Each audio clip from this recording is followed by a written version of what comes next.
All right, Pistons fans, let's talk. Let's do a little evaluation of the current roster in comparison to. Well, I guess let's just say this is the continuous of advocacy for Troy Weaver and the progression of Troy Weaver. Why I stated that he should stay here, been able to select, you know, this team going forward, or select them from off season to trades and etc. When others have suggested that they should remove from him. Here's the reason why it is an all around win win with the Pistons for being being with under or being up under, forgive me, Troy Weaver.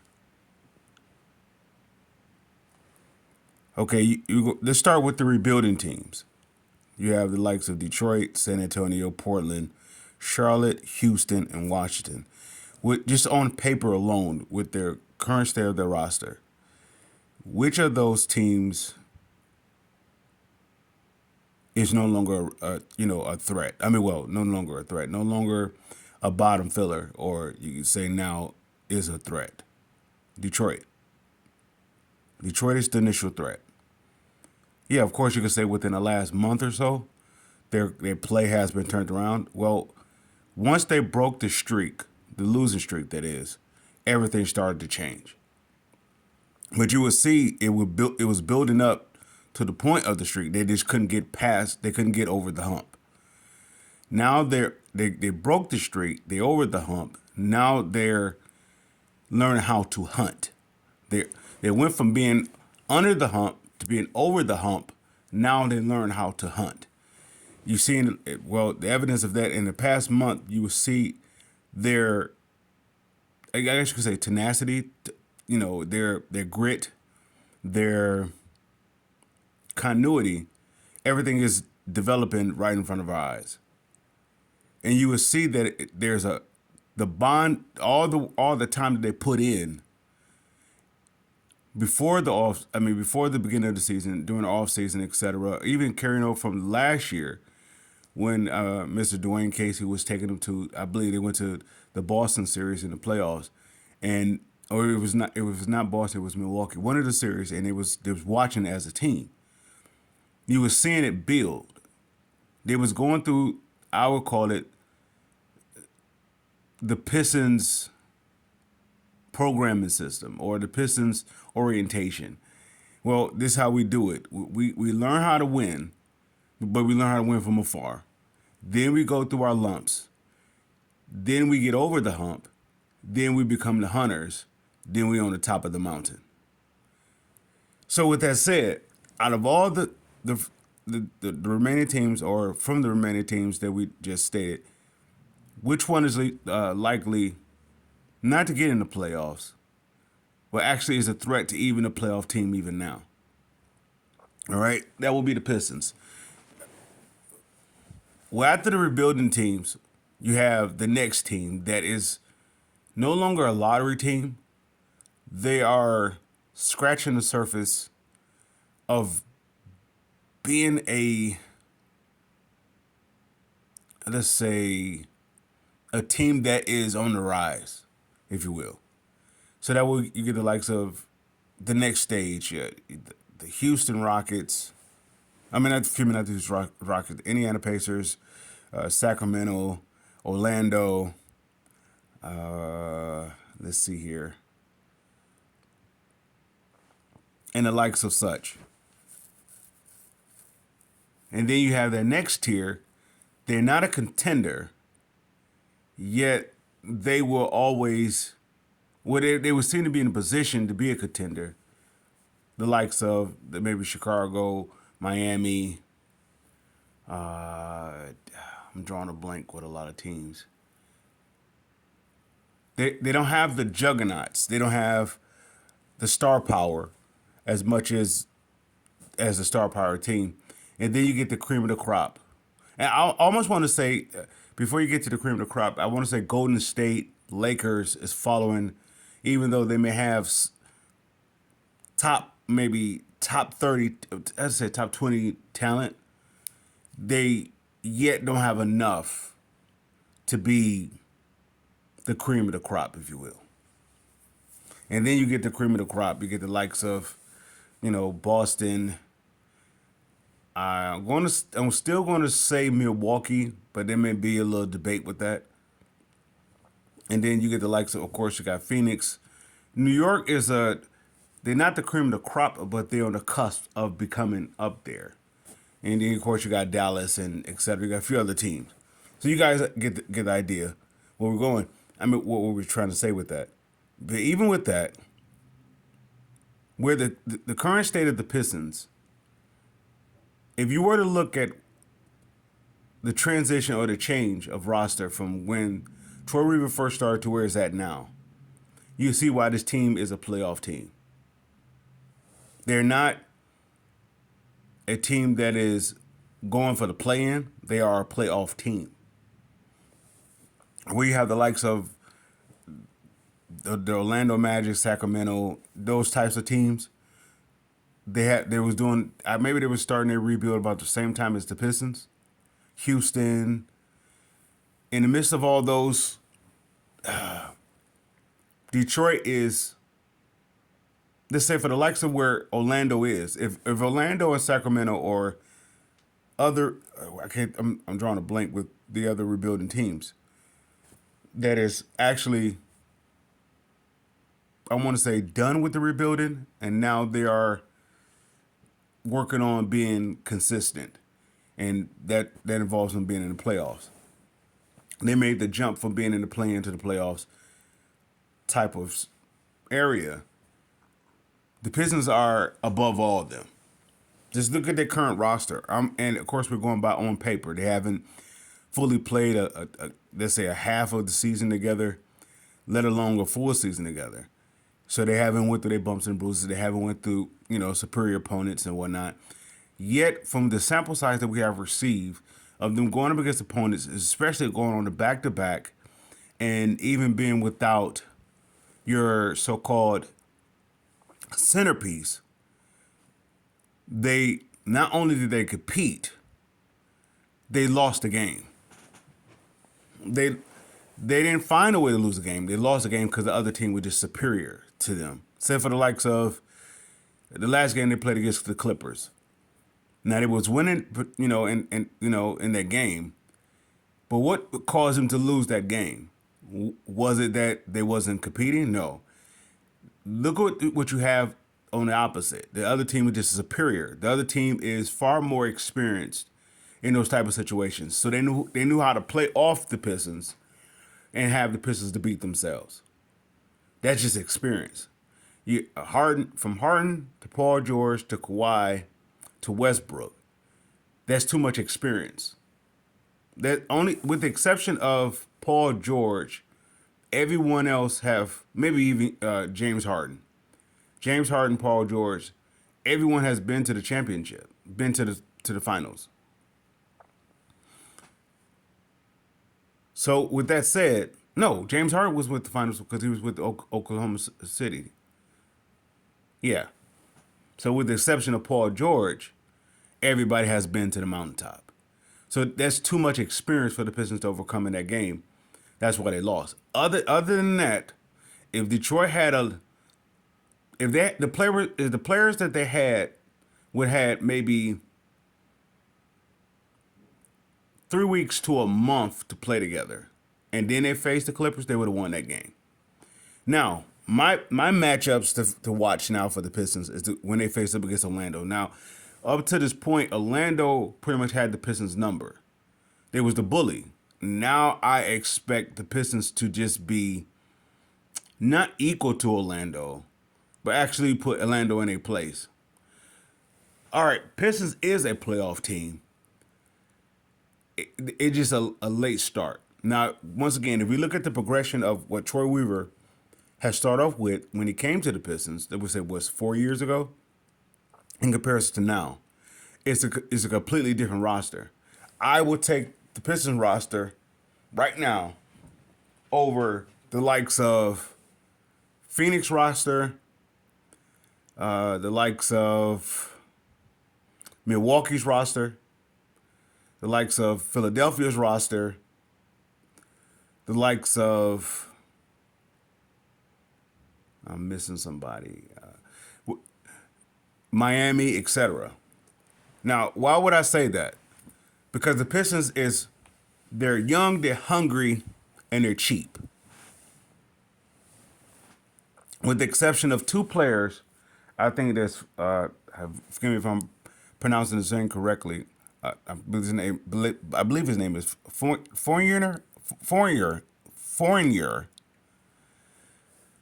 and Wiseman. I believe that's their two highest contracts on the team, in each of which they could get off the books. Detroit is a dangerous, dangerous, dangerous team. They are a playoff team, and they've been doing it even without their best player. You know, the best player cohesion with the team, and that is developing. It even changed my outlook on how I saw Cade. I still see Cade the same way. I still see him as the Pistons still going to be equally as good is it with him or without him.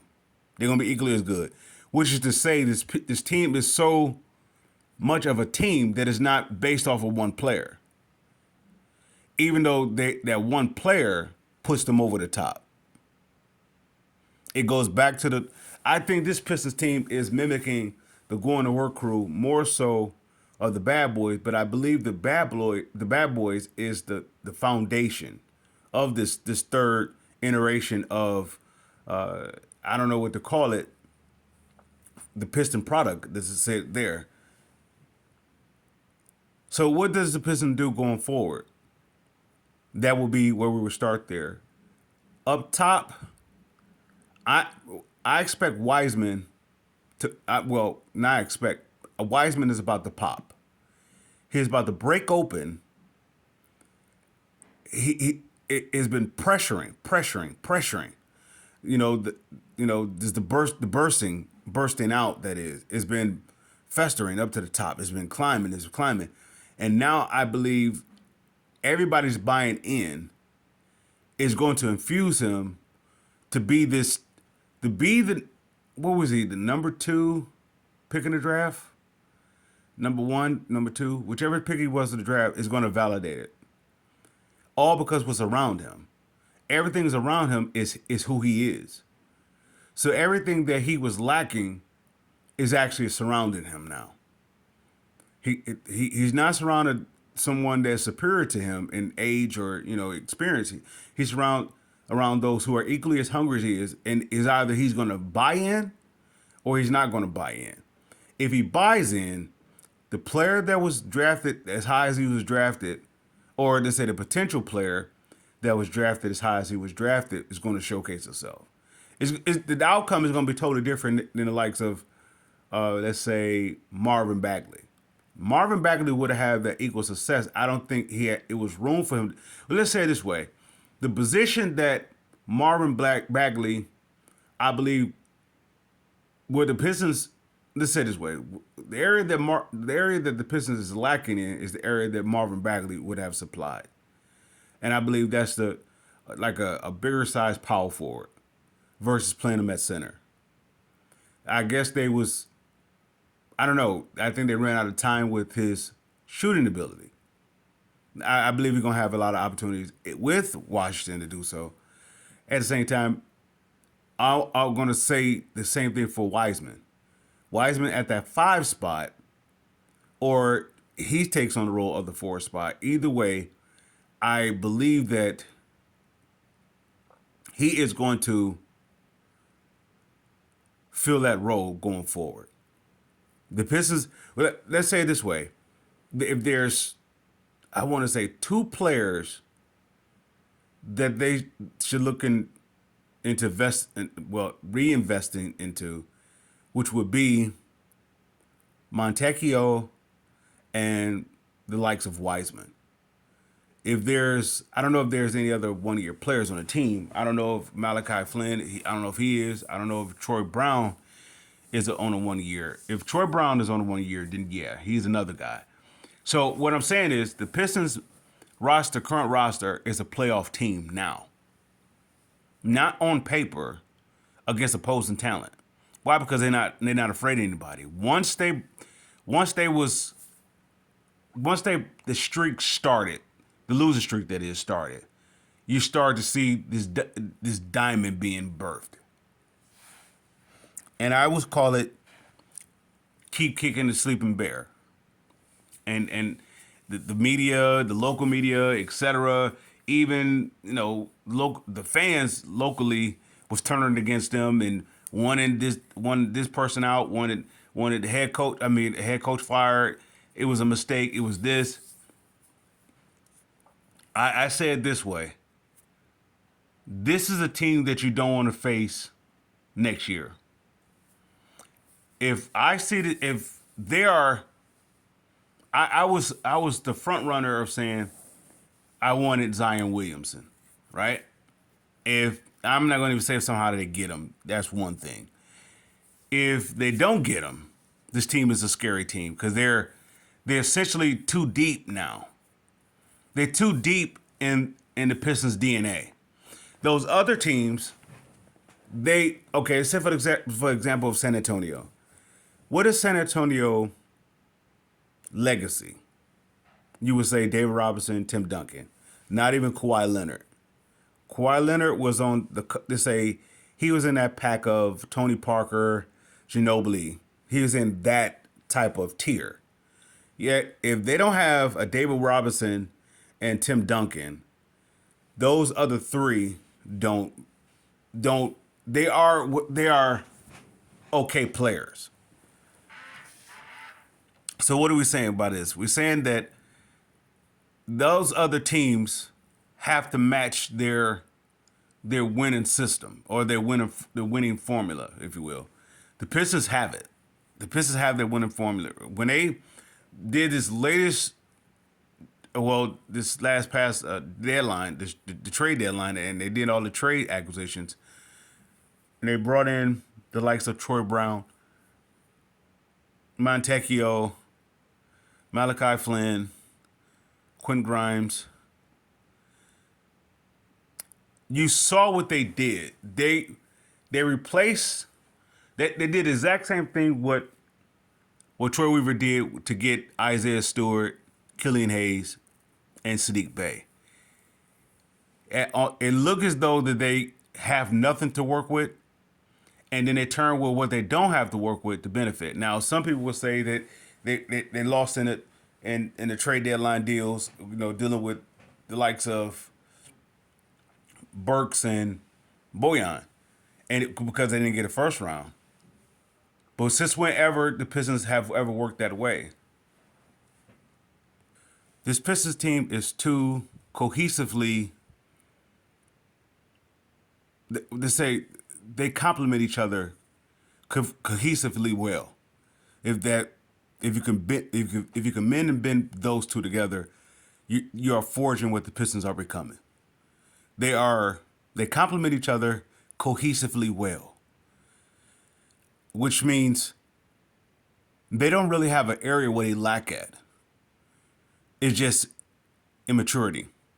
But their maturity is developing right in front of our eyes. They're holding each other accountable. When they was losing all those 28 games, whatever, everybody thought it was a laughing thing. I didn't see it as a laughing thing. I saw it as the perfect opportunity to burst out of that, let's say, a 14-year hibernation hiatus. Well, when you're let's say, when you have a long run and you sustain that long run, it's hard to do it. It's tough. In other words, it takes so much. It takes 3 phases to continue that. You're going to say youth, hunger, and flexibility. That going to work crew ran out of that. They ran out the hunger, they ran out the youth, and they ran out of the flexibility. So it becomes stagnant. So you have to break it apart. But how do you get something special as that together?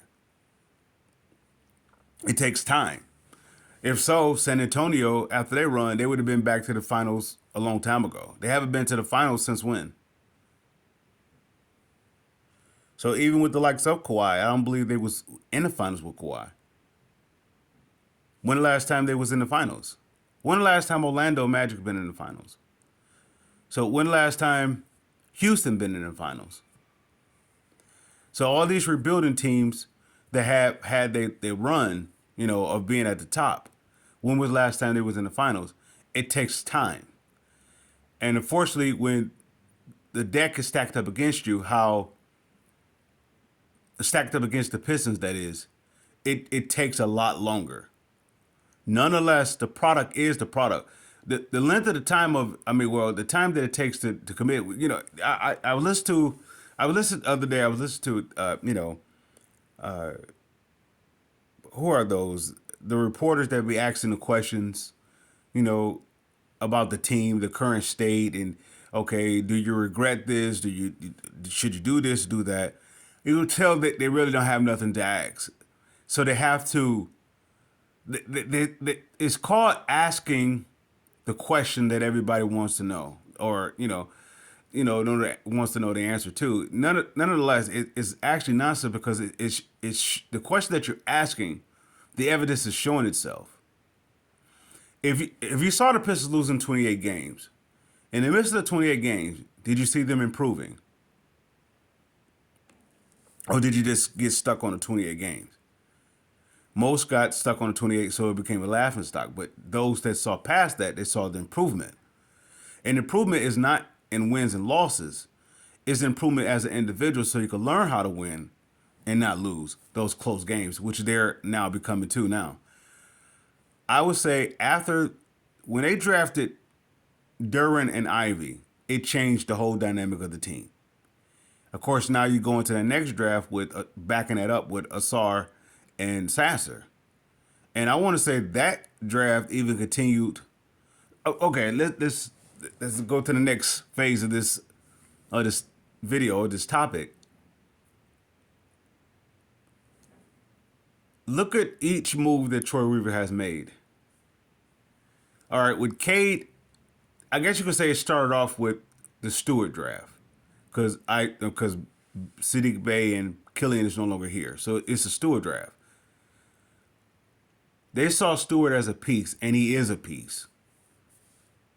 He gives you the same amount of flexibility that Cade does. You can win with him, you can win without him. So he's a plus.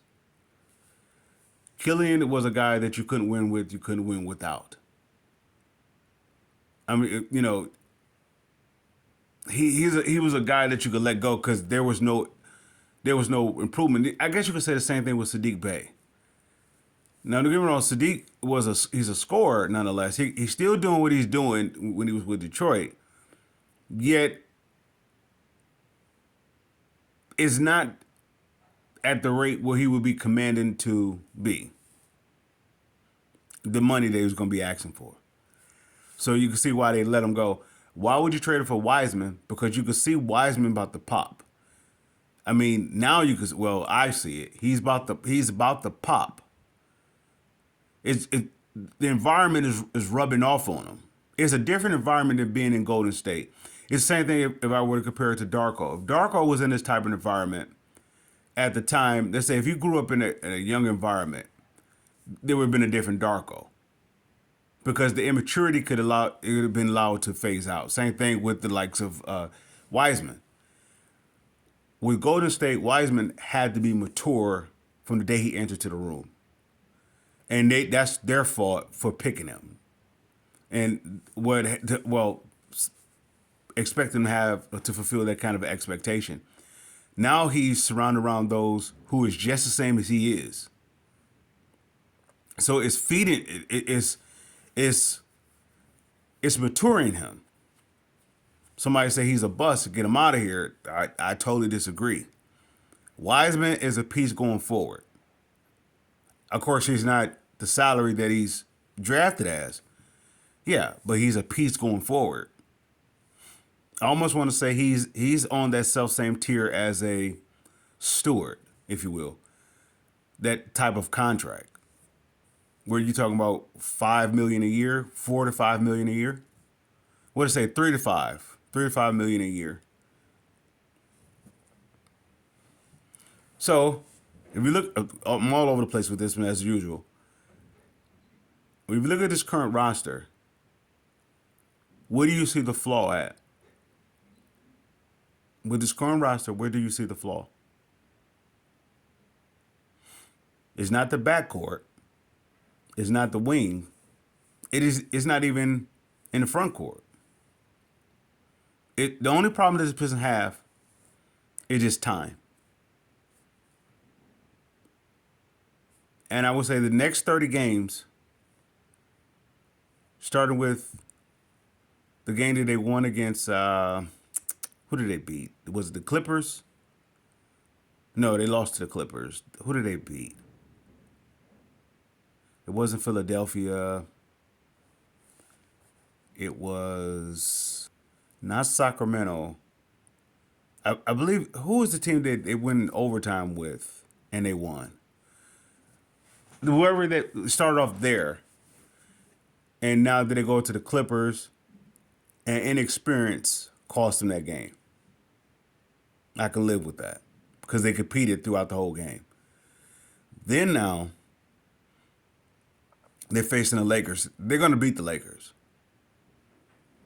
Even with LeBron James and Anthony Davis, they're going to beat the Lakers. If not, they're going to compete. So, with that said, I even seeing down the stretch, I'm going to see if healthy, I'm going to see a different Cade. I'm going to see in the next 15 games or so, you're going to see an all-star Cade. Why? Because he doesn't have to. He doesn't have to exert himself or exhaust himself at a higher rate like he did before. He can really be who he is, which is a pacing guy. He picks his spots, and now he can finally allow the game to come to him, and he can mature. He can just see the game evolve right in front of him, right in front of his eyes. He can just see it. So going down the stretch, I expect him to be a 20-plus scorer, maybe 7 and 8, maybe 7 rebounds, 8 assists going forward. Even with a complimentary guy in Ivy, I expect Ivy has something similar numbers, maybe not that high in rebounds, maybe get you maybe 4 to 5 rebounds a game. Yeah, I expect this play to be just the same. And then if once that backcourt emerge as like let's say 15 to let's say 50, I want to say, okay, this goes 16 to 20 points a game per, let's say, Cade and Ivy each. Now you're going to see this team take off. Once again, I'll close out with this. This team is a playoff team. And if anybody was saying that Troy Weaver should have been fired, you're going to regret those words.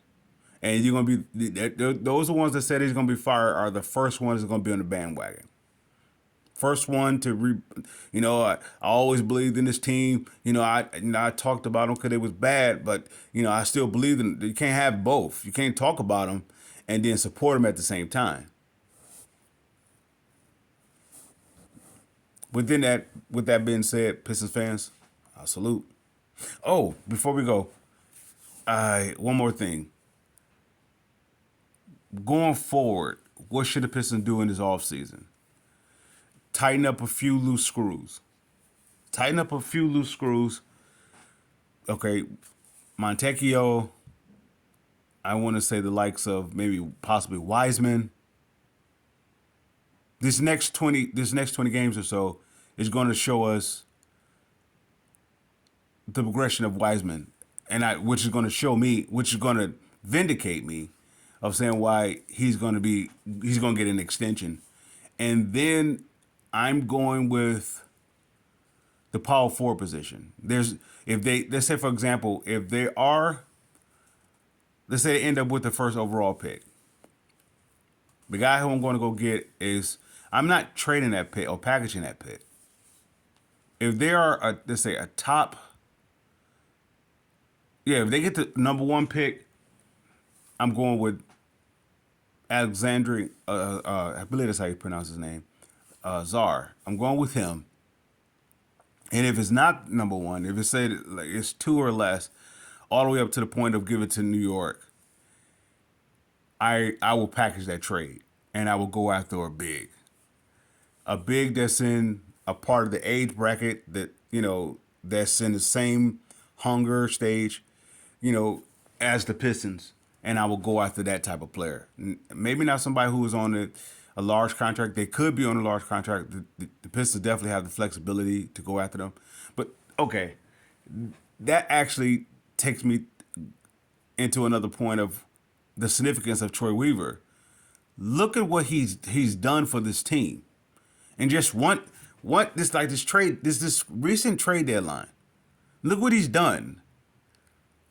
I mean, look what he's done from the. If you were to compare the team from before the trade deadline to this current team, let's say you had Burks, Monty Morris, Bojan, Bagley, Joe Harris, Killian.